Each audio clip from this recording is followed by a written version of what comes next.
It's the best day. It's the best day.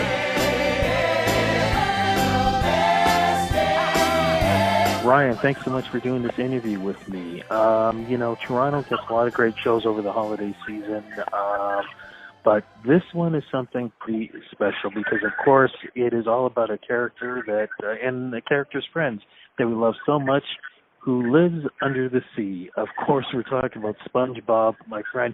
How does it feel being part of something like this? It's such an amazing experience. This is a show that I watched growing up, and I saw the musical when it was on Broadway in New York, and I absolutely loved it. And getting to be a part of the cast and bring it all across the country and share the wonderful message has been really the experience of a lifetime. Now, you have a special part in this. We're going to talk a little bit about how this show works, but what do you do exactly for this?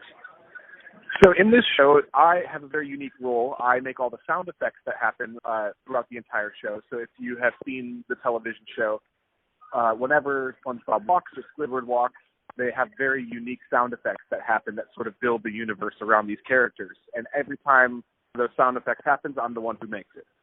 How do you coordinate all of that? And let's put it this way, for folks who don't understand what Foley is all about, basically it's anything that you hear from, if you're listening to radio and listen to the radio plays or on television or in movies or anything else, those are really the things that are enhanced. If you can explain exactly what Foley is, I'm trying to give a Yeah, sure. So your first part of your question was how do we coordinate that? And basically, any sound that I make that is a Foley sound accompanies action. And the way that works is I am watching the entire show from on stage and reacting to the movements of all the actors. So the coordination only really goes in one direction, which is Lorenzo, who plays SpongeBob. He's to walk wherever he wants and walk at any pace he wants, and I am catching every footstep.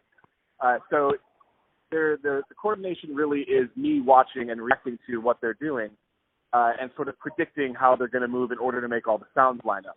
And so, yeah, you're correct. The Foley is any sound that happens in accompaniment action. So another example would be when Sandy Cheeks karate chops, it makes that cartoon like sound. And I have to watch for her hand motion and line up that sound so it happens exactly when the karate chop happens on stage. No, I don't want to give too much away because I don't want to ruin it, but what are some of the things that you use to create these sounds? So a lot of the footstep sounds are the exact same sounds from the cartoon, but other than that, a lot of the sounds are created analog using a very vaudeville-style palette with cowbells and wood blocks, slide whistles, and when SpongeBob picks something up, it might make a slide whistle up sound, which is sort of kind of from the vaudeville also happens in the SpongeBob TV show. So a lot of these sounds are me hitting a piece of metal and then blowing into a whistle and then twisting a ratchet. And it's all happening on stage, and it's part of the show, and you can see it all happen and hear it happen live. For you, it has to be eye coordination, hearing coordination, quick hands. I mean, I could not imagine you just one guy doing all of this. Yeah, it definitely had a bit of a learning curve going into it, but now with this amazing cast, how easy it is to watch them, and their physicality is so clear that it really makes my job extremely easy. And that's the other thing I want to get into, too. The actual stage show that we're seeing, it's not so much as you're seeing a square sponge and a dancing starfish. These are more of, we get to see them as people in a way.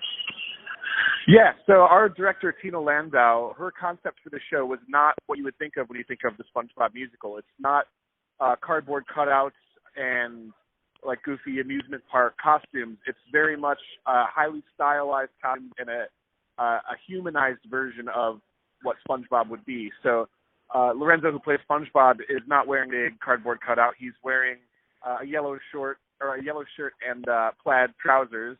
And Squidward has he has two mechanical legs on top of his regular two. So he has 4 legs total, and he tap dances in all 4 legs. But he's also very much the human version of a squid.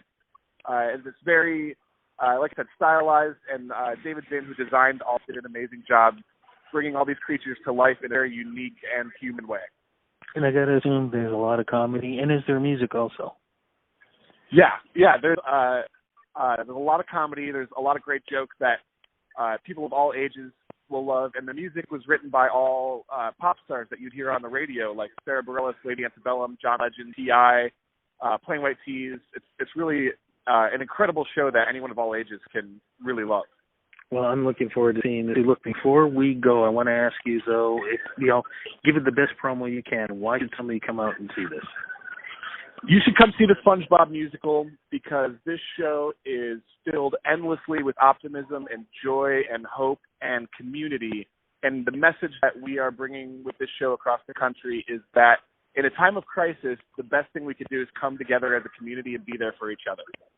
I absolutely agree with that. Look, my friend, thank you so much for doing this. I cannot wait to see it. Thank you. Now, as I'm watching this, I'm definitely going to be listening because knowing everything that you are doing backstage. Thank you again.